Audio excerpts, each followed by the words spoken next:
What's up, everybody? It's M-Carp, aka Mario Carpentieri. That's your boy Soupy, aka Nate Campbell, and welcome to episode 12.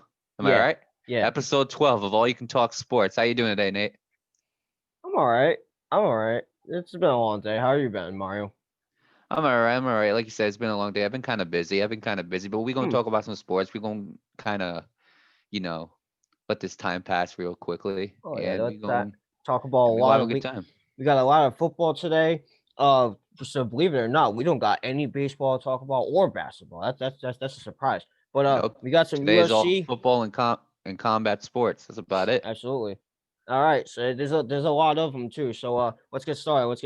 I want to start with the Gervonta Davis versus Santa Cruz because or Leo Santa Cruz because I knew I knew Gervonta Davis was gonna knock this man out the box. I just knew it. I didn't think it happened that quickly, but I just knew I did not think that fight was gonna end in a unanimous decision. I knew I for some reason something told me Gervonta Davis was gonna knock Leo Santa Cruz out the box, and he did. Now let me just give you a couple of stat lines. All right. Javonte Davis threw 227 punches and he landed 80 of them, which is solid 37%. And Leo Santa Cruz threw 390 punches and he landed 97, right? Yeah, 97, and which is percentage of 24.9%. So Mario, what do you think, man? Well, I'll start by saying this. First of all, insane. That is one of the most perfect punches I think I've seen this entire year that Javante Davis landed. It's see, he is such an amazing fighter, Javante Davis, and he is so in with his punches. He is so accurate when and honestly, I can see why Floyd Mayweather loves this man so much. I can see why Floyd Mayweather calls him the future of boxing. I predicted it was either going to be decisively Davis or it was going to be a knockout Davis. But either way, Javante Tank Davis was going to win this fight. And the reason why I said that this was going to happen was because Javante Davis, it's the way Leo Santa Cruz fights. It's you cannot fight that way against Javante Davis. You know what I'm saying? Like I said, one thing I mentioned when Leo Santa Cruz fought was that he always was willing to have battles and wars and swing. He was willing to just instead of counter punching and everything, it was all just swing. You swing, I swing. You swing, I swing. He can counter punch. Don't get me wrong, Leo Santa Cruz, he can. But when he gets involved in punching punch for punch, he's always getting involved. He's going to stay in that punch for punch, and that is something you don't want to do against Javante Davis. It's just something you can't do against him. And so I'll start by saying this. I'll give like an overview of this fight. So for the first two rounds, Javante Davis starts off slow. Santa Cruz actually held his own. He actually held his own. I think there was a lot of times in this fight where Davis got hurt or maybe even got rocked. We just didn't notice. But Javante Davis, the first round and the second round, he landed 20% of his punches and 24%. And then Santa Cruz landed 26% or roughly 27% and 29% of his punches in those first two rounds. Then from third, fourth, fifth, and sixth, it all started changing. But like I said, for the third, fourth, fifth, and sixth rounds, Leo Santa Cruz was still applying pressure to Davis, and he was holding his own. They got into a couple swing battles in a few rounds. After third, fourth, fifth, sixth round, Javante Davis, the third round he had 39, he landed 39%. The fourth round he landed 38%.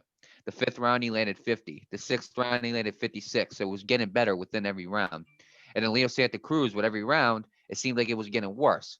The third round he lands 29 and a half. The fourth round he lands 18.7. The fifth round he lands 17.6. And it seems like he's getting worse. The sixth round he landed 27% of his punches. But let me tell you what Santa Cruz did wrong. Okay, let me tell you what he did wrong. And I'm gonna pull out my T chart because like I had their skills, like I compared their skills to like in order to make that prediction that I made. And in that prediction, he right here, I said Santa Cruz had great combo punching, which is something that he did to keep the pressure on Javante Davis. I said he's really good at closing this. He was really good at closing distance, which is something that he did against Javante Davis. He was closing his distance.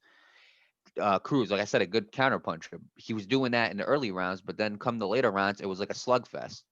And he has good punching accuracy towards the later rounds. Again, towards the later rounds, 2 out of 4 of his intangibles he was losing. He was losing his punch accuracy and he was losing his counter punching. Let me tell now what I said about Javante Davis. Good defense. He can hit to the body, which he was doing. He was landing. towards like the later rounds because Davis's defense was getting better. Closing the distance, he did that to Santa Cruz as much as Santa Cruz did to him. Keeping the distance, he kept his distance away from Santa Cruz during the early rounds. He stopped doing that towards the later rounds, but it didn't matter. Counterpunching, he continued to do that. That's how he landed that knockout with a counterpunch. Um, power in the left and right, proved it right there with that knockout. Um, striking speed, it took a lot of speed for him to land that uppercut. Like that's all I gotta say. Uh, great head movement. His head movement was a little iffy this fight, but let me tell you what Gervonta Davis did so well. Gervonta Davis knew that Santa Cruz was going to go in there and swing with him. You knew, I knew, and everybody knew, maybe except for Leo Santa Cruz, that Gervonta Davis's power was just too much. We said this. I said I think this power is going to be too much for Leo Santa Cruz to handle. Gervonta Davis gets him in the corner. Leo Santa Cruz, what he should have did was he should have been moving his head. He should have been the counter puncher that we know he is. You put a little bit of Floyd Mayweather into it. You're in the corner, you dodge some punches, you counter punch, and with that counter punch, give yourself some time to get out the corner, right? But he's in the corner and he wants a slugfest with Gervonta Davis in the corner. He actually landed that last shot. Leo Santa Cruz landed that last shot before he got hit. But when he went for that punch, he left his chin open. And Gervonta Davis came up with that uppercut and knocked him cold. He wasn't expecting it, didn't see it coming. And I want to end that by saying, hope Leo Santa Cruz is doing well. It takes a lot of guts for boxers to be doing what they're doing for a living.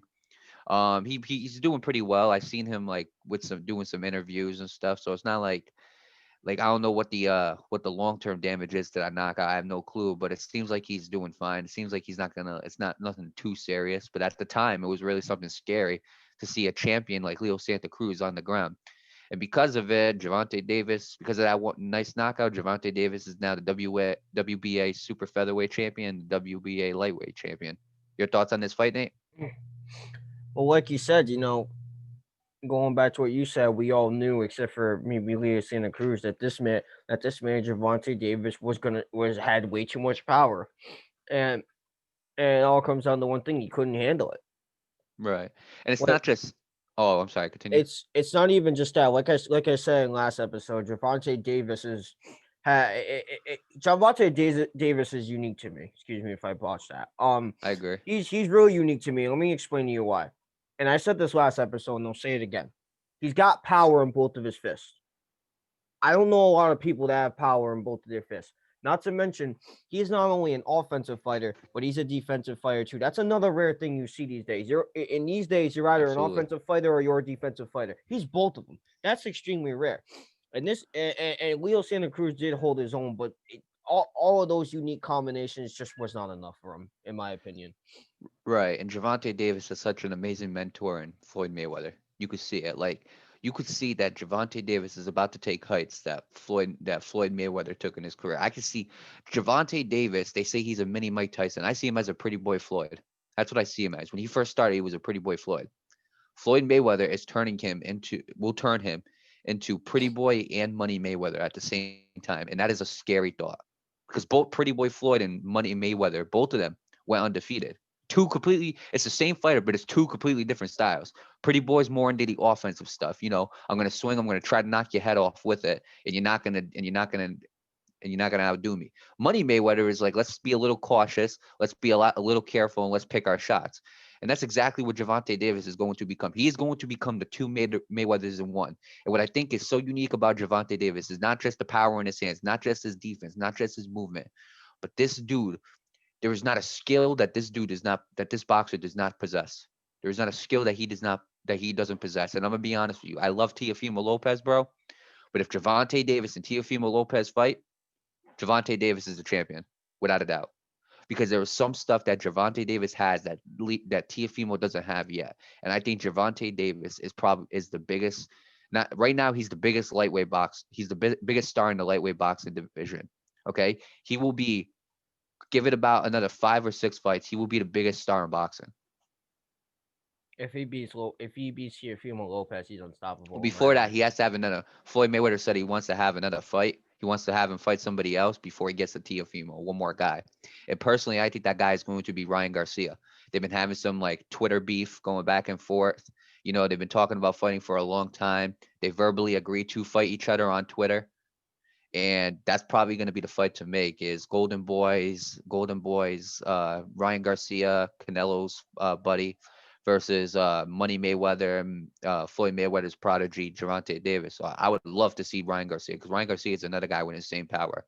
I'd love to see Ryan Garcia versus Gervonta Davis. But again, I got Gervonta Davis winning that fight too. Yeah, I agree. I think Gervonta Davis ends up becoming, by the end of his career, I think he will be a Hall of Famer. Now, financial wise, do I think he'll do as good as Floyd Mayweather? There's no way. You know what I'm saying? Floyd Mayweather, the money that he's made in his career, it's something that's unmatched. And now there's not even, and now these days, it's not even the type of stars to even make those like big fights. You know what I'm saying? I agree. In that lightweight division, like we are never going to see Mayweather versus Pacquiao ever. Never Yeah, gonna, you know what I'm saying? We're never gonna see that again. We're never gonna see Mayweather and De La Hoya again. We're never gonna see De La Hoya and Pacquiao. We're never gonna see um we're never gonna see it's just there's so many like you know what I'm saying, like Floyd Mayweather's fought so many future Hall of Famers and Hall of Famers. We're just never gonna see that with Gervonta Tank Davis. yeah, Boxing isn't as big as a sport as it was back then. So like we're not gonna see those types of like pay-per-view gates in my opinion. But I truly do believe that Gervonta Davis can accomplish similar stuff and have a similar resume at the end of his career that Floyd Mayweather had. If he continues in this path and he keeps his head clean and he sticks to boxing and Floyd's in his corner, I think he will have a similar career to Floyd Mayweather. I agree. I got nothing else to add to that. I don't know if you got anything else to add to that. No. Now let's switch up to the other fight that was on Halloween. Anderson Silva versus Uriah Hall. I hate to see Anderson Silva go out like this, dude. He got knocked down in the fourth round. Um, Anderson Silva landed 57 out of 114 of his punches. Uriah Hall landed 61 out of 112. Uriah Hall had two knockdowns. No takedowns were committed. So Nate, what are your thoughts on the fight itself and Anderson Silva's retirement now? First of all, congratulations to Anderson Silva on a legendary career. Um, True. much respect to him. I hope retirement treats you well. But I gotta talk about the fight real quick. And actually, before I talk about that, I want to pay my respects to Uriah Hall as well because I watched him at the end of that fight. He went out to him and literally paid his respects, and he said Right. he said, "I'm sorry." I forgot what else he said, but I know he Right. apologized to him. Yeah, Um, but I want to just say one quick thing, and this is what I said last episode. I said Anderson Silva is the type of fighter that has accomplished so much he is that you are for like it's like you're forced to respect him. Without him actually forcing you to respect him. mm, You see Anderson Silva in front of you, and every single opponent has bowed to him. Every single opponent has like went on their knees for this man after a fight. They've praised him after a fight, and it's this respect that you don't see from that every fighter gets.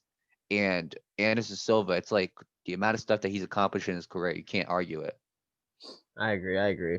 But I want to talk about the fight real quick because I can't tell if it was Anderson Silva not trying or if he was just outmatched. I really couldn't tell. I don't know. What do you think about that, Mark? Because to me, it looked like it was I can't say because he Well, I'll didn't. say this. I'll say this. There wasn't really a lot of flash in this fight. I'll Yeah, say. I'll say this. yeah. I thought that. I thought that Anderson Silva was gonna win this fight, and I was proven wrong.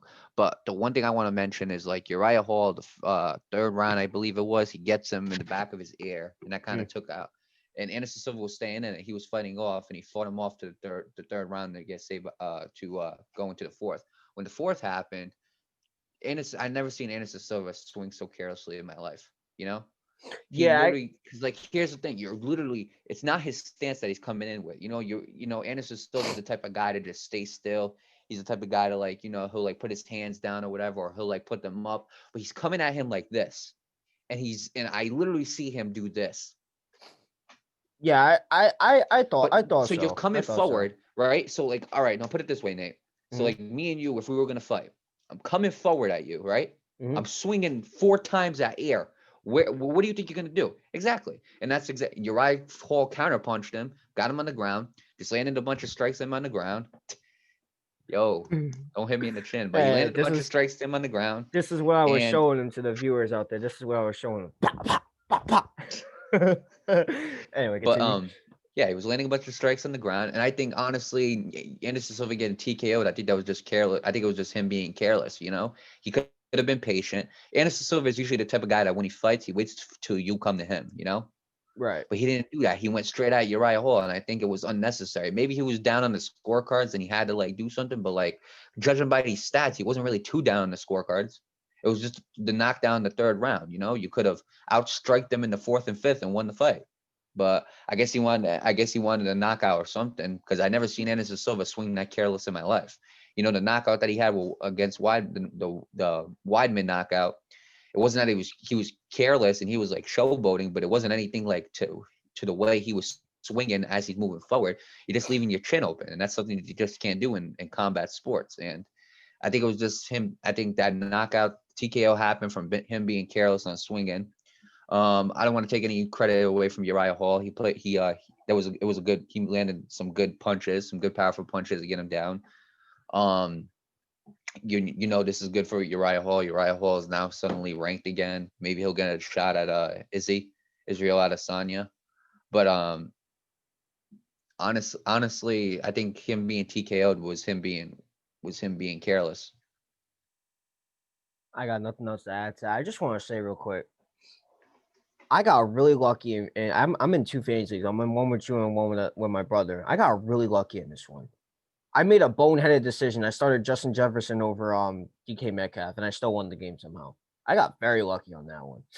And the next one, I think Jerry still has to play. Yeah, he has Danny Derps left playing. Oh, speaking of Danny Derps, actually, we got Monday Night Football. The rest of it's football, by the way. We got Monday Night Football preview. We got the Buccaneers versus the Giants. Now let me roll up my notes real quick. They're on my phone. Um, hang on a second. All right, here we go.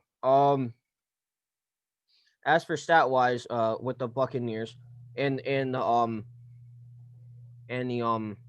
Giants, I as far got as you. offense, the Buccaneers are 18th and the Giants are 32nd. As for defense, Tampa Bay's first as of right now, and New York surprisingly is ninth. I don't know how. I don't ask me how, but they're ninth. Passing, Tampa Bay's 13th, New York's 30th. Rushing, Tampa Bay's 24th, and New York's 27th. So Maury, what do you think is gonna happen here? Who do you think is gonna win? Who's your pick? I think the Bucks win this very decisively, but I think that the Giants score more than 20 points. And I'm gonna say that because I think it's gonna take Daniel Jones to be a little more aggressive. Right. He's gonna have to be aggressive to get this game. And I think Daniel Jones is a very aggressive quarterback, you know. Whether it's like I think he's a very aggressive quarterback, you know. But personally, I think that the Tampa Bay's at this point, I think Tampa Bay's offense is too much. But you know what? They do have Giants do have something to look forward to. Chris Godwin's out, so he's not going to be playing. So you don't got to worry about Chris Godwin. But I always think that but as much as people want to say they play better with Chris Godwin, I don't think that's true. You know what I'm saying? I just Right. don't think that's true. I think they play better when they have like four offensive targets or five, opposed to having six or seven. And remember, I believe this might be the game where Antonio Brown makes his debut, right? No, that's week 9. Okay, my bad. So it's not this week, but one Wait, thing that one thing that I think that they have in common, the Bucks and the Giants, is rushing. You know, Bucks are 24th and the Giants are 27th. very So close. right, so and Devontae Freeman's out, and that's another reason why the Giants might not be in luck. So um, as for this, I just think the Bucks are better. I think the Giants will get past 20, but I think the Bucks will get past 40. And I think the Bucks are gonna kick. Excuse me for my language, but I think the Bucks are gonna kick their ass. But I think the Giants can at least score, 20 points against them. I agree. And I agree. also, and also, it's just, I just think the Bucks are too overpowered for the Giants to handle.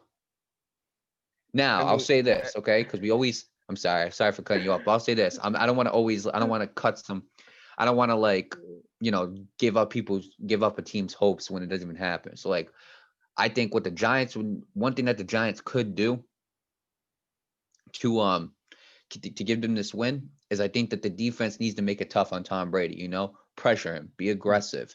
Okay. And not only that, pressuring and being aggressive is not enough. You have to also capitalize on offense when you get the chance. Right. And so that's going to be relying on Daniel Jones and whoever the running back is for the Giants that is going to back him up. But I think it's Deion Lewis. I think Deion Lewis is on the Giants. I think he might start. So with that being said, it's going to come down to Giants defense is going to have to capitalize. They're ninth in the league, so that's not bad. You know what I'm saying? They could definitely be a problem for Bucks. Bucks are first in the league, but again, if the Giants can hold their own defensively and offensively, they can capitalize. The Giants have a good chance to win this game, but I don't think it's going to happen. I think that the Giants are kind of shorthanded with Devontae Adams. I think that's a big loss for them because that's kind of their running game. And I think that the Bucks win this game decisively. Probably, if I had to pick a score, I think 41-20. Bucks. I agree. I agree. I think it'll be 38-21, but I do agree with everything you said. I don't necessarily disagree with anything, to be quite honest with you. I think Devontae Freeman's one of the better players on the Giants. As for Chris Godwin with the Bucks, so I think this is going to be it's going to go two ways. It's either going to be a blowout or a close game, and I don't think it's going to be a close game. But I do think the Giants will at least attempt to go over 20 points, and I do agree. I think they will do that. Yeah, give me Bucks. I can't even say the Giants will win this game. Yeah. It's just not. That's just me talking out of my ass. But with that said, I want to actually, before we talk about our winners and losers, I want to talk about Javon Wims. He's suspended for 2 games. He's the Bears wide receiver, by the way. He got suspended 2 games just earlier today after starting a fight with the cornerback CJ Gardner-Johnson on the Saints.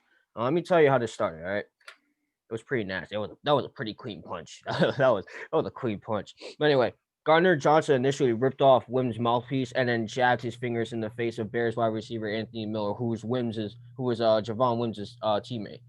So what do you think, Mar? What do you think about this? Your thoughts?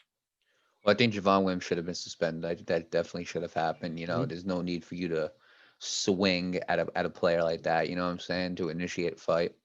Gardner-Johnson, as much as I think personally, for being in that fight, because when 2 guys are in a fight, and remember, Gardner-Johnson didn't just lay there and take the punches, he also delivered some too, him and Janoris Jenkins.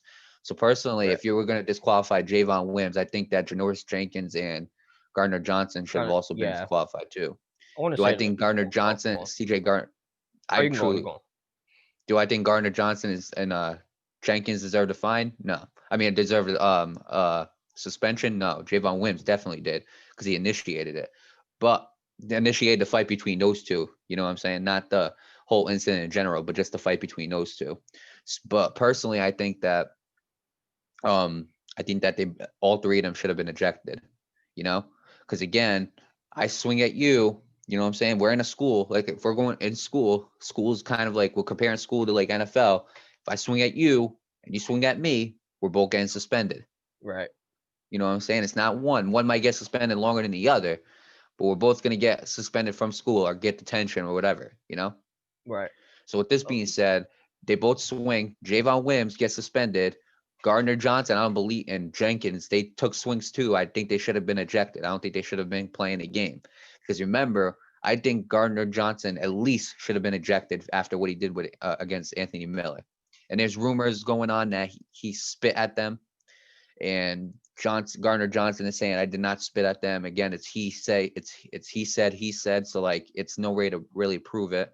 You could prove that he was like antagonizing Anthony Miller. So with that being said, you can't really prove that he spit on him, but I do believe Gardner-Johnson at least should have been ejected from the game, like Javon Wims. Janoris Jenkins, I believe, should have been ejected, and then the game should have continued, in my opinion. I agree. There's to an extent, I agree. I think. Let me tell you something. All right. I'll tell you what. That punch that Javon Wims gave him, bro. That was a clean hit. That was a Yeah, but clean it was hit. stupid That was clean. It because was stupid. It was stupid, but it was because clean. you didn't hurt him. Because when you throw a punch, your intentions are to hurt them. Oh yeah, of And course. when he threw the punch, he didn't hurt him, and he hit a metal helmet. So it must Uh, not have been that smart. I'm just saying that was a pretty clean. That was a pretty clean punch. With that said, though, Gardner Johnson initially ripped out Wims' mouthpiece, and then he jabbed his fingers at Anthony Miller. Look, I'll say this, all right. I get he's stepping up for his player, but to throw, and I can't remember when I said this. I really can't. But I said, I'll put it to you like this, all right. It's one thing to protect your players, right? But to protect your players by starting a fight. And this is what Right. I was trying to tell you before. I can't remember when. Gonna Cowboys cost, and Mike yeah. McCarthy. That's what I was talking to you about. You're really gonna put yourself on the line like that when your team needs you the most. I understand the don't get me wrong, and I don't want you to get this twisted here. Protecting your players, I would definitely do that. But initiating a fight like that, no, that's a no. That's a no. You can't do Yeah, that. and if you look at originally when um Gardner Johnson, if you look at originally when Gardner Johnson put his finger on through Anthony Miller's helmet, Yeah. Marcus Williams, the safety, and I love Marcus Williams because he missed a tackle for the Saints for the Minneapolis Miracle a few years ago, but that's not the point. Marcus Williams did the right job, did the right thing. Okay. Mhm, He sees Gardner Johnson antagonizing Miller, mhm. and and he actually goes into the middle of it, and he actually breaks up his own teammate from antagonizing more. Right. So that's the way you should do it. Peacefully do it that way. Now, Javon Wims gets pissed and goes over and starts swinging. The conflict is already done. If he continues to do it, then I'm going to say something. I'm not going to punch him like Javon did unless he Yeah. comes swinging at me. Then we're going to have a problem. But I will say this. I'm going to, if he continues to do it throughout the game, I'm going to confront him. But I'm going to make sure I do it in a play. Simple as that. Right. Okay. At that point, the situation, Marcus Williams took care of it. It looked like it was over. Maybe it would have continued. We don't know. But if it didn't, but again, we can't tell if it didn't. And there was no need for him to swing at him like that, Right. This wasn't no need. See, It was stupid. It was stupid. It was idiotic. It didn't do any damage to Gardner Johnson himself. Javon Wims, I get protecting your player, like I say, and this is where I 100% agree with you. It was unnecessary. I think in this situation, I'm not sure if Javon Wims got fined, but I think he should get fined as well. I think Gardner Johnson should get fined for initiating this.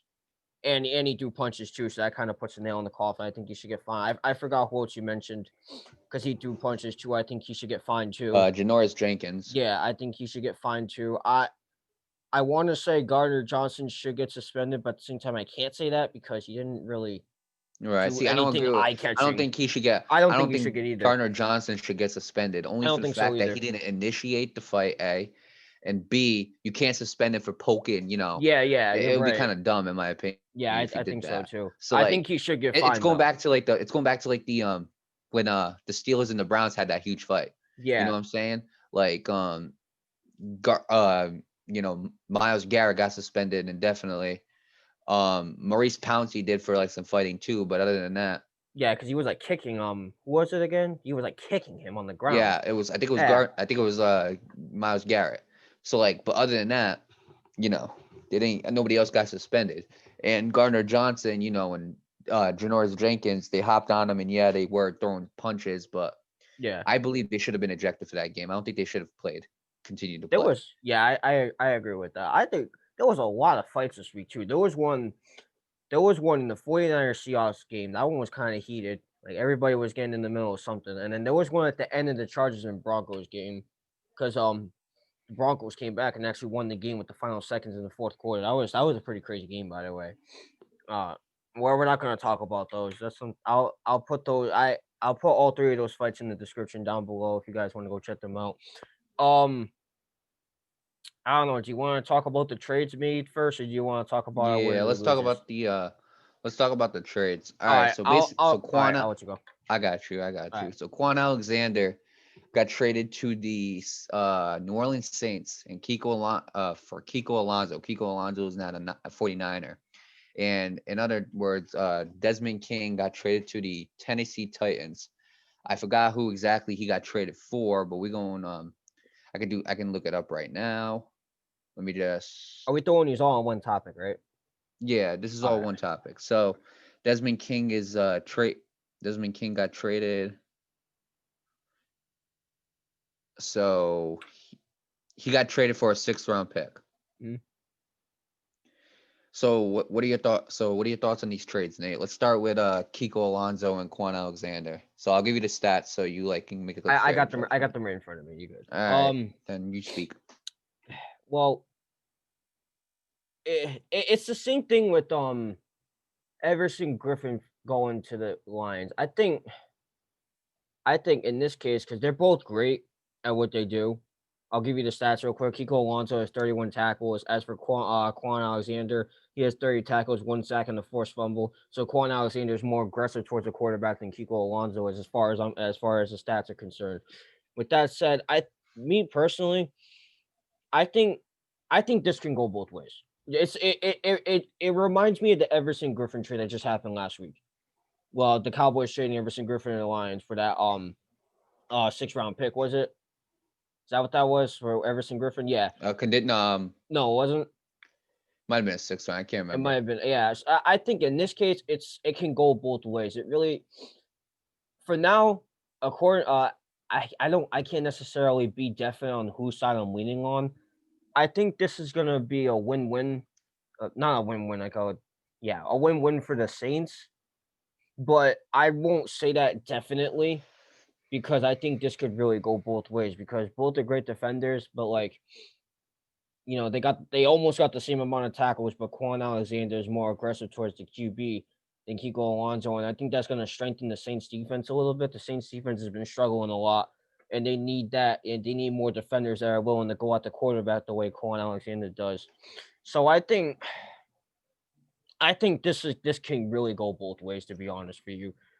Uh, as for Desmond King to the Titans, I think this is a good addition, especially after that horrific loss they just had. I think it goes to show that their defense needs to be strengthened up a little bit. With Desmond King, he has 24 tackles in the sack. That could be a little better, but at least he's going to be aggressive towards the quarterback as well. So I think especially going back to the Kwon Alexander and Kiko Alonso, I personally think this can go both ways. I can't say for sure. Like I'll say the Saints, but I won't say that for sure. Right. And But I'll I say think this. I think it'll I think it can go both ways. And I'll say this too. They also the Niners also got so Quan Alex Kiki, oh my god. Kiko Alexander oh my god. Alonso. Kiko thank you.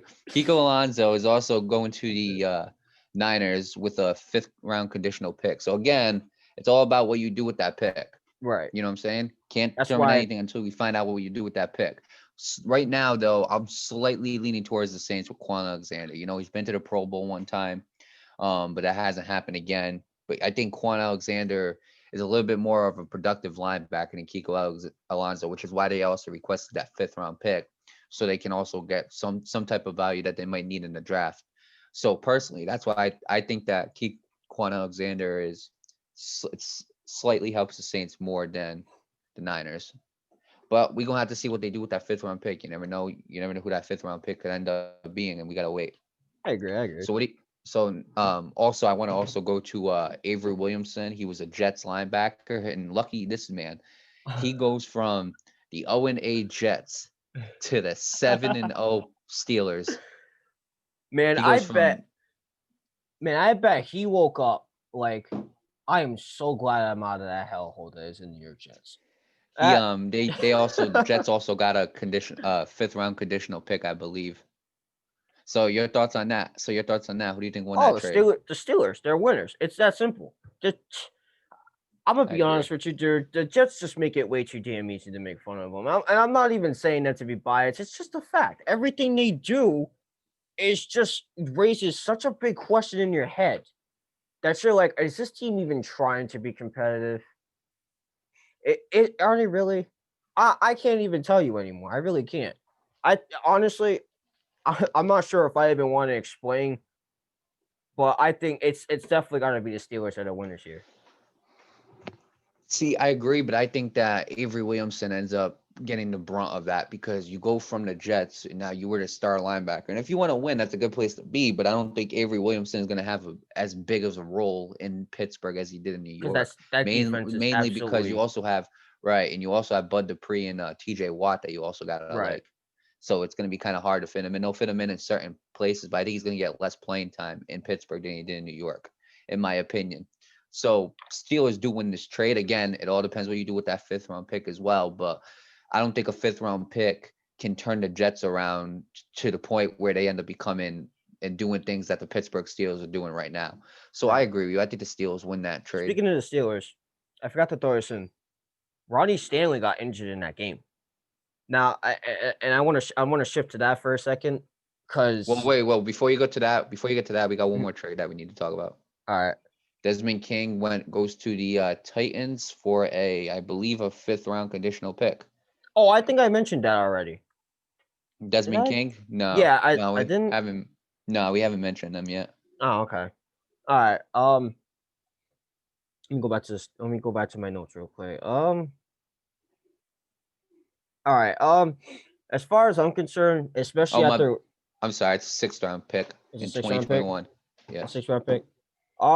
As far as I'm concerned with the Titans, I think this is again. It all comes down to what you do with that 6 round pick. But I think this is somewhat of a win for the Titans, given how bad their defense played the last couple of weeks. The defense really hasn't been on that great. They're not bad, but like, they're not great either. And Desmond King has 24 tackles in the sack, so he's like willing to be a little. He's willing to be aggressive towards the quarterback, and I think that's something the Titans need defensive wise, especially after that brutal loss to the Bengals this past Sunday. Um, I think they need more reinforcements defensive wise, especially ones that go after the quarterback like that. And I think this is somewhat of a win for the Titans.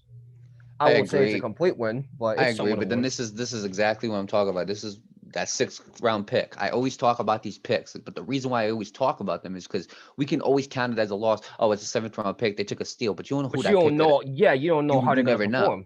perform. Desmond King was a 5th round pick, Right. and he's one of the best, in my not one of the best corners, but I think he's a top 10, top 15 corner in the league, in my opinion. Desmond King. Most years. This year he has 24 tackles with 1 sack, so it's kind of an off year, but Yeah. I think the Titans get a very solid corner who can tackle. He can. His coverage is decent this year. Might not be as what it was in 2018 when he was 1st team All Pro, but his coverage is decent. He's got some good tackling, and we're gonna see what happens with the Tennessee Titans this year with Desmond King as their new corner. Then you add Malcolm Butler, and then you got. So we're gonna have to see. We're gonna have to see. He joins Kevin Byard with them. So I want to go back a second because I did mention Ronnie Stanley. yeah, let's He talk got about injured that. in that game, and oh man, that's just brutal. He just got that extension too, and then this happens. That just sucks, man. Right. That really does, man.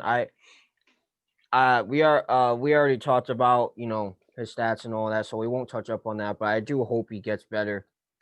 That's just brutal. Like it really is. He just got that contract. He's making money, and then this happens. That's just yeah,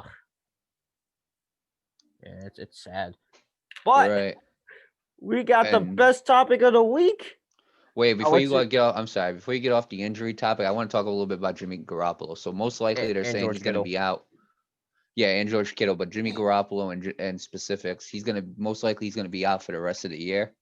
So this is when Nick Mullins comes in. So do you think that Nick Mullins starting and Jimmy Garoppolo out, do you think that has a big effect on the 49ers? Oh, absolutely. The last time, I mean, the last time we seen him play was against the Eagles, and he lost that game. Now, I can't necessarily put the full blame on him. Everybody there's blame to go around for everybody. With that said, though, he's not as elite as Jimmy G. And not to mention now that Jimmy Garoppolo is out, so is George Kittle. He's out for 8 weeks. And I said this in the I can't remember last Monday. I said it last Monday. This team's been through hell and back when it comes to injuries, and it's only getting worse for them.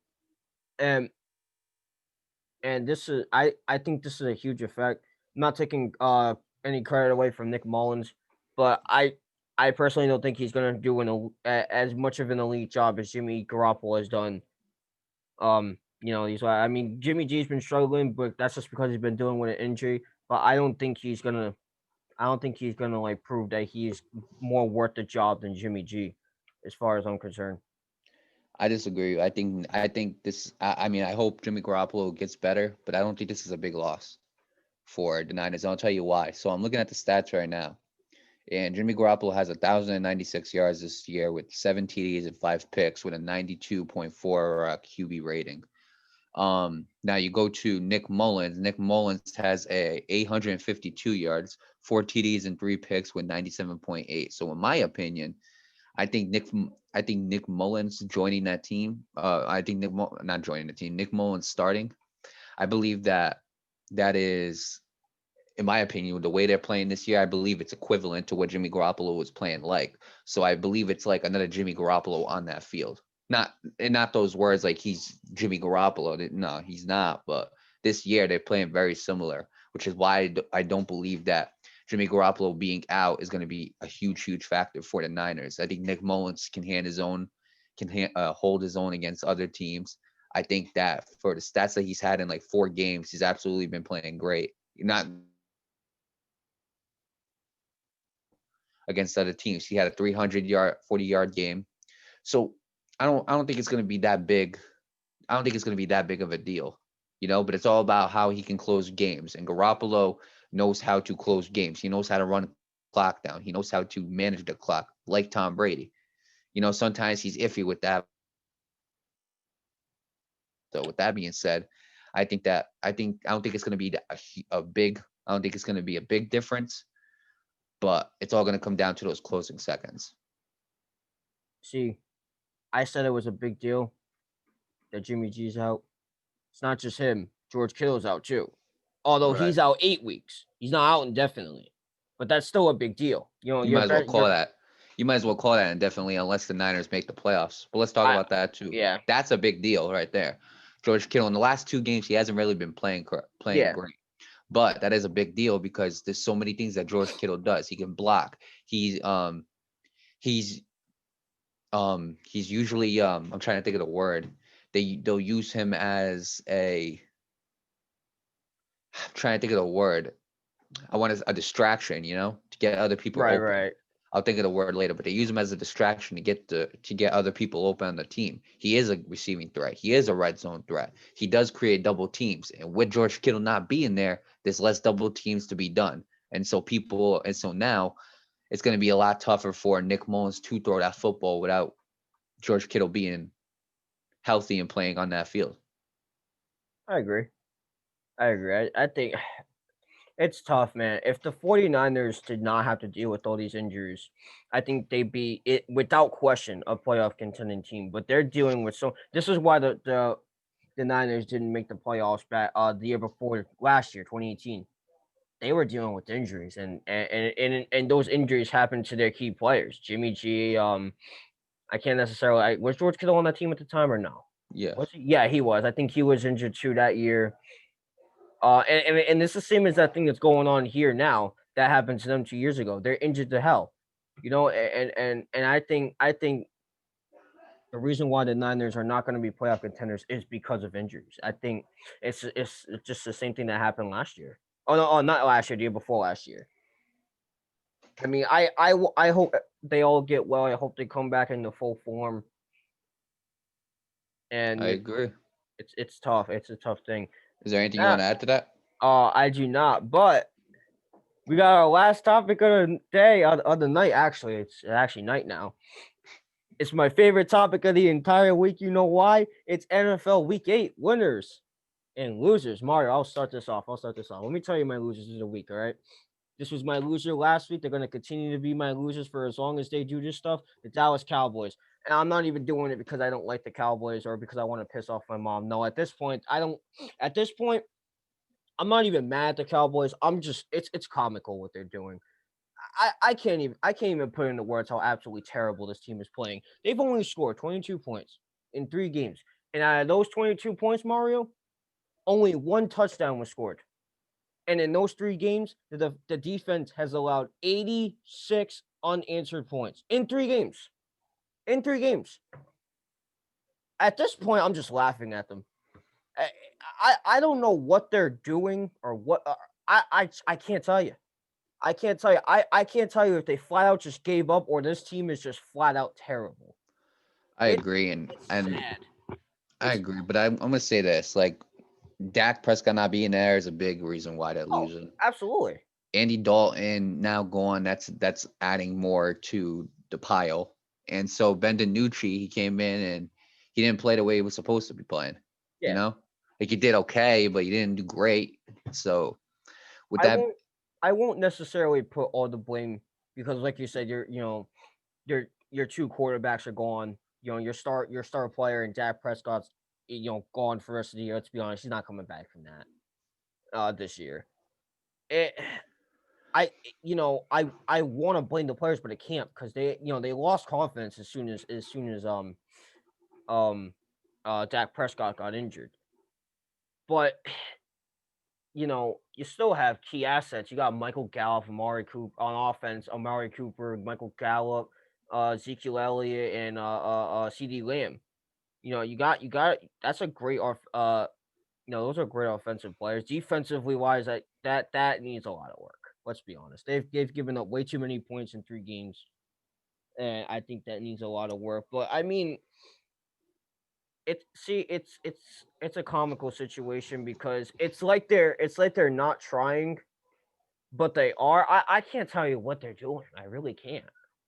I really can't. and the Dallas Cowboys were one of my losers too. So yeah, them Uh, scoring 3 points is unacceptable. You know, the they scored defense 9. hasn't They really. actually they actually scored 9, but all of them were Oh, I'm field sorry. goals. I'm sorry. My bad. They scored 9 points, but like other than that, that's just unacceptable. And the defense is not improving. It's just getting So it doesn't worse. look good. It doesn't look good. They're gonna get a high pick. They're gonna probably have a high draft pick this year. I expect Jerry Jones to make a lot of changes to that team, I think, and I expect a lot of cuts to be made. and I said this last week. If they continue to play like this, Mike McCarthy can expect his job to be gone. This is unacceptable. I My agree. next loser is, and he was also my loser last week too. I hate that I'm putting on this list again, but Cam Newton is just not Cam Newton anymore. I don't want to say I don't want to say anymore because there's still a bunch of the season left, but he's not playing like Cam Newton. Let me give you the stats. He was 15 for 25 against the Bills, completion attempts against the Bills. He threw 174 yards and no touchdowns. I won't say that's the worst in the world, but at the same time, he had no touchdowns and those yardages are very low. Cam Newton's just not Cam Newton anymore. And I want to talk about the Patriots in general for a second because I'll put them together as my losers because the Patriots just aren't the Patriots anymore. I mean, I'm glad because we've all been tortured for 20 years, but like, let's be real, the Patriots are not the Patriots anymore. I agree. And honestly, from the way it's playing out with Bill Belichick staying in New England and Tom Brady in Tampa Bay, I'm and I know we've had this conversation before. Bill Belichick is not Bill Belichick without Tom Brady. It's that simple. Look at how good Tom Brady's playing down in Tampa Bay. We all thought he wasn't going to play good. We all said that. I said that. You said that. A lot of other people said that. And he's not. He's playing good. We all thought Tom Brady needed Bill Belichick and vice versa. But in reality, he didn't need Bill Belichick. Bill Belichick needed Tom Brady. Look at what he's doing with that team. That defensive line is horrible. That offense is horrible. I don't know what to say, man. I really don't. This team is just not the same team that we've known for the last 20 years. I'll say this. This is what I'll say. I'm not gonna blame a lot of this on Bill Belichick. There's little things you can blame on Bill Belichick, like play call and Yeah, of everything. course. But I'm not gonna blame all this on Bill Belichick because a lot of this does deserve Cam, like is on Cam because when you get rid of one of the most clutch quarterbacks of all time and you put in Cam Newton needs to show some type of clutchness. He needs to, And he's you not. know. And in the last moments of the game, he's done this against the Seahawks and he's done this against the Bills. The ball was in his hands. It was up to him to win this game. And either the ball got punched out. That was a great play by the defensive player in the Bills, or he just didn't get what he needed to get. And there was a one possession game in Denver. He he didn't close in on that. Um, and yeah, Cam, and like you said, Cam Newton, he hasn't been playing like Cam Newton, but and Bill Belichick has been coaching like we know Bill Belichick could coach. But at the end of the day, it's play calling is not being clutch. The play running the play has not been clutch, and the Patriots have been suffering over it. Absolutely. I agree. And my third loser, before I get to my winners, my third loser, I know you didn't want me to put the Jets on your list. So I simplified it and I put Sam Darnold on the list and said, I know you didn't want me to put the Jets on the list because they're always losers. All week, every week until they fix that damn team up, they're losers. But I put Sam Darnold on the list because that you know what? This is unacceptable, man. 18 for 30 completion attempts. Okay, that's good. But 133 yards and 0 touchdowns. Come on, man. I get it. I know it's the Chiefs, all right. But can you? I mean, he could have done so much better. He really could have. That it, I don't know what to say. That's really the most I could say because Sam Darnold just didn't show up at all. I mean, not like the Jets ever do show up, but like like Sam Darnold is the last hope for the New York Jets. Let's be honest, he is, and he did not play like that last hope. And and again, I understand they played the Chiefs, but could you at least have put up some kind of competition? I mean, come on now. They make it too damn easy to make fun of. I'm not even That- gonna. You know what? Like, I'm not even gonna say nothing. Like, I'm not even gonna say nothing. Like, this is just. If I say anything about the New York Jets and how bad they've been playing, it's just gonna be a waste of my breath and air. I don't even know So we're why. not even gonna I'm not even gonna talk about it. But let me go to my losers. So I already All right. mentioned the Dallas Cowboys because they were up there just like you. So we're gonna Mhm. skip them. Baker Mayfield is a loser to me this week. 12 for 25. That's less than 50% completion. 122 yards. Unacceptable with only 6 points. And those six Patrick. points were not you. Baker Mayfield, this was a game you had to win. It was a game you needed to win because the AFC North, it's starting to, you know, it's starting to close up. So you need to win this game. And I understand Odell not being there is a problem, but you also got to trust these young wide receivers because you do have good young wide receivers. Rashad Higgins is a good young receiver. Harrison Bryant is a good young receiver. Jarvis Landry is willing to Jarvis carry the Landry. tor- is willing to carry the heavy load while Odell Beckham's gone. You need to trust these types of guys. You have Kareem Hunt, who's a good running back. Get him involved in the passing game, but he's not doing that. And as a result to that, Baker Mayfield has not. He didn't throw good this game. After having a game, after being a player of the week, a possible player of the week, he turns into one of the worst players this week. So Baker Mayfield, I'm sorry, but you're a loser this week. I agree. I agree. I'll say this. He definitely is a loser, but that Raiders defense is just so good. Uh They are. They're it good. it's a They're very underrated. young it's an underrated young defense. And Max I won't Crosby is a great defensive lineman. Um, Abrams is starting to become a great hard hitting safety. And I honestly, that defense is getting better and better as I see him. I'll say this, and I know all the blame can't be put on Baker Mayfield, but at the same time, like you said, you gotta trust your receivers. And he just man. Like that Browns team has offensive talent like they've never had before. And And Odell and being it's just injured, it takes away from it, but you still have a lot of good you still talent on have a that lot Browns of good team. exactly, yeah. So I agree. I think Baker Mayfield is a loser. So who is your third loser, Mario? My third loser is the Tennessee Titans defense. No interceptions, no forced fumbles, no sacks, one tackle for loss. And you let go of 31 points Against the Bungles. against the Bengals. Yeah, well, what else I got to say? I get Joe Burrow's a really good quarterback. I understand that. But but you know what? Like that division is closing in on you now. Now the Colts are coming up. The Colts are on the come up, and they're going to take first. And this was a game you needed to get to win in order to keep that position. You just didn't do it. Maybe you lost confidence after you lost to the Steelers. I don't know. But all I gotta say is this is not the way the Titans should be playing.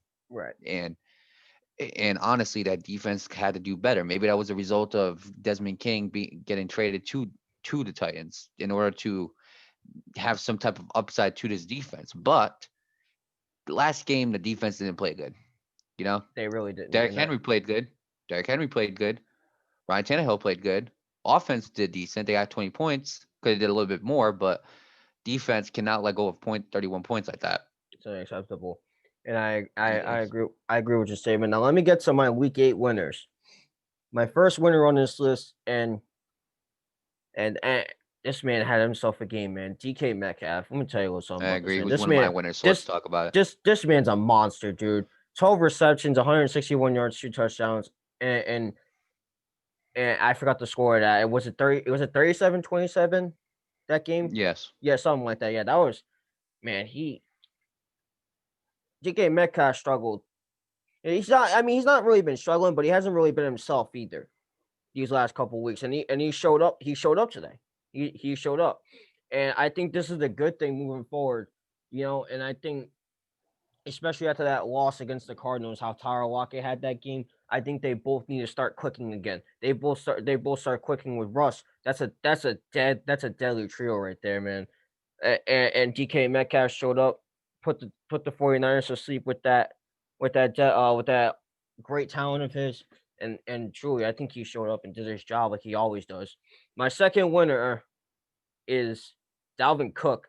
Wait, let me talk First, about. I'm oh, sorry. Wait, let me get my thoughts on DK because he was okay, one of my winners. So like, honestly, dude. Well, first of all, he's been playing really good this whole season. yeah, Week 1, 95 yards. Week 2, 92. Week 3, 110. Week 4, 106.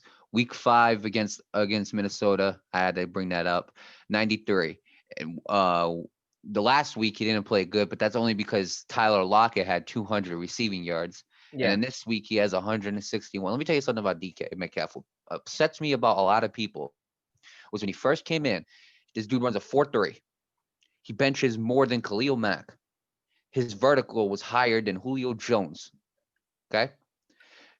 He has a vertical higher than Julio Jones. He benches more than Khalil Mack, who's a linebacker, and he runs almost as fast. And he ran a 4.3. So what pissed me off was people were like, "Oh, well, he's route running's not good." Route running is teachable in the NFL. It's teachable. yeah. Okay, it's not something where you just don't have it.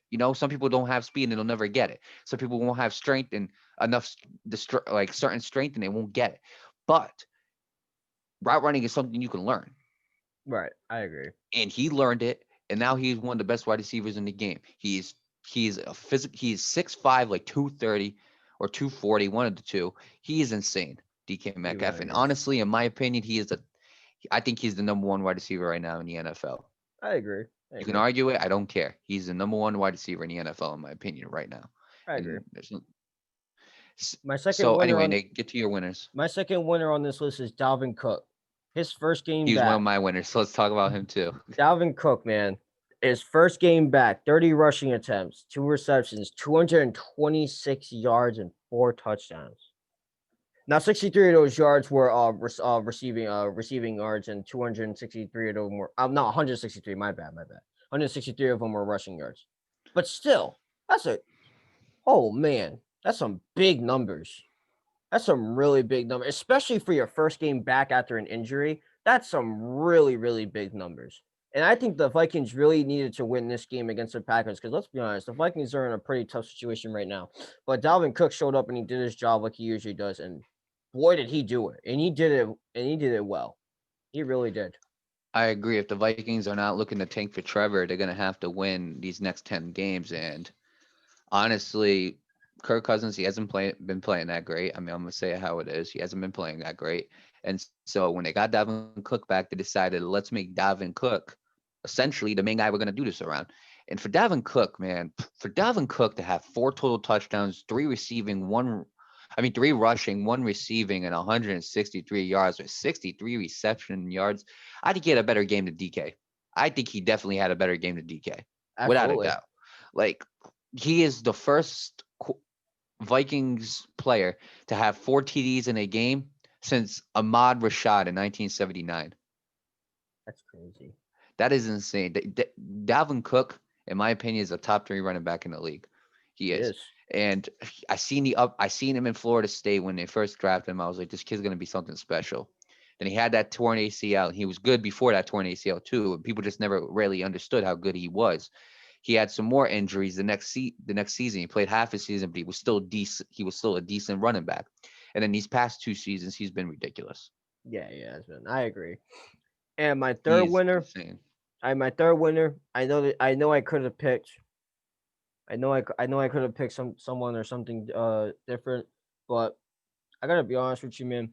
I gotta talk about the Dolphins for a minute, because more specifically the Dolphins defense, because they showed up. I want to talk about the Dolphins all around, but right now I want to talk about their defense. Their defense held the Rams to 17 points. Okay, not bad, could be better, but still, they showed up, they did their job, and it goes to show you that this Dolphins team can, when they get it clicking, they're a pretty deadly team. And the Rams defense is one of the better defenses in the league. And the Dolphins offense lit them up and made them look pretty bad. And if I'm being honest with you, and this is where just the part where I'm getting to Dolphins in general. I think, to be honest with you, I think this is the statement win for the Dolphins. I'm gonna tell you why. They're second place in the AFC East right now. You and me had them as a sleeper team this year. You and me. But this win can't be fully on Tua, because I mean Tua had himself a game, but it wasn't the best. I think his O line and his D line did their job, and that's why they won the game. And I personally think they're a sleeper team, and this is a statement win for the Dolphins. I really think it is. Yeah, Tua's gonna do what the Dolphins need him to do. Yeah, Someday, some games he's gonna have to have better games than what he had, but in this game in particular, he really didn't need to. As for that Dolphins defense, they are one of the best defenses in the league. They are so underrated. And everybody's starting to actually click together and start forming um relationships and connections. And with that being said, this defense is amazing. Byron Jones being a part of that team is very beneficial. Eric Rowe coming in as an experienced playoff corner. Kyle Van Noy coming in, being an experienced linebacker, and especially in the playoffs. Christian Wilkins, that young rookie, is starting to step up. Yeah, they were unbelievable in a lot of places on that defense. And so with that being said, this doesn't surprise me, like Dolphins winning now against, and they've done pretty good against the NFC West. They beat the Niners, they beat the Rams, they lost to the Seahawks only by 5 points. So them winning, it doesn't surprise me now. So like yeah, I think they'll make a playoff spot, whether it's wild card or division leaders, depending on how the Bills do. But I think they make a wild card, and I think so I too. think at least, and I don't know how good that run is going to be in the playoffs, but if their defense continues to play like this, they could shock some people. Yeah, they can. Now I know you and I had DK Yeah, Metcalf and but Dalvin we didn't Cook as have our the winners. same So who's your third next winner. So let winner? me get to my third winner. Third winner, Patrick Mahomes. Okay, it's the MVP, Super Bowl MVP, league MVP. Call him what you want, man. I don't care. Um, the $500 million quarterback. I don't care what you want to call him, but he had a game. He was a winner this week. 31 for 42, 416 yards and 5 TDs. You know, Dang. he's and I know it's against the Jets, but I don't care. That is winner numbers right there. It And I gotta is. give credit. Patrick Mahomes might be offensive player of the week, and it just gets better and better for this Chiefs team. It So does. and honestly, this it's not a shock that Patrick Mahomes is on this list. It's not a shock that Dalvin Cook is on this list, and it's not a shock that DK Metcalf is on this list. I think these three were great choices. It sucks that Dalvin Cook and DK Metcalf are both in the NFC because only one of them could be offensive player of the week. Personally, I think that's going to go to Dalvin Cook, but I if it agree. goes to DK, I'll be cool with that too. I don't got a problem with that. I agree. But that is it for episode 12 of All You Can Talk Sports. I'm M-Carp, aka Mario Carpeteri. That's your boy Soupy, aka Nate Campbell. We will see you for episode 13. We're not doing this tomorrow, are we, for election day? Yeah, we are. Oh, we are? Yeah. All right, I'll see you episode 13 for election day. Make sure you go subscribe and peace. Peace.